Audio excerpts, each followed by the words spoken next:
Bonjour les filles, je profite de ma skincare du matin pour parler d'un actif star pour les peaux matures, le rétinol. C'est l'un des ingrédients les plus efficaces pour lisser la peau, améliorer l'éclat et soutenir le renouvellement cellulaire. Alors pourquoi le rétinol est-il intéressant, surtout après 50 ans? Vous le savez, avec le temps, notre peau se renouvelle plus lentement, elle devient plus fine, plus terne, parfois irrégulière. Le rétinol va donc aider à stimuler le renouvellement cellulaire, lisser les ridules et les rides, améliorer la fermeté et atténuer les taches pigmentaires. Comment est-ce qu'on l'applique correctement? Le soir uniquement, car il est sensible à la lumière et l'appliquer le matin, c'est pas top. Il peut rendre votre peau plus réactive au soleil. Commencez lentement, un soir sur 3 pendant environ 2 semaines, puis un soir sur 2 et puis éventuellement tous les jours, mais c'est pas obligatoire.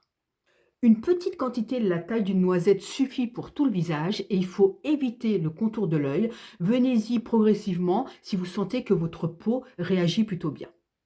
Et surtout, toujours hydrater sa peau après l'application du rétinol. Ça va permettre de l'apaiser et d'éviter les rougeurs et les tiraillements.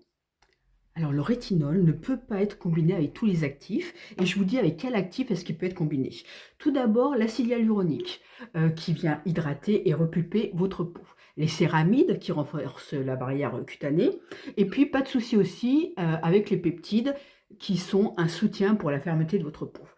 En revanche, à éviter absolument lorsque vous appliquez le rétinol, ce sont les exfoliants forts qui vont venir irriter la peau. Et surtout, un actif dont je vous ai parlé la semaine dernière, c'est la vitamine C pure. Si votre peau est sensible, la combinaison rétinol-vitamine C peut être irritante, surtout au début.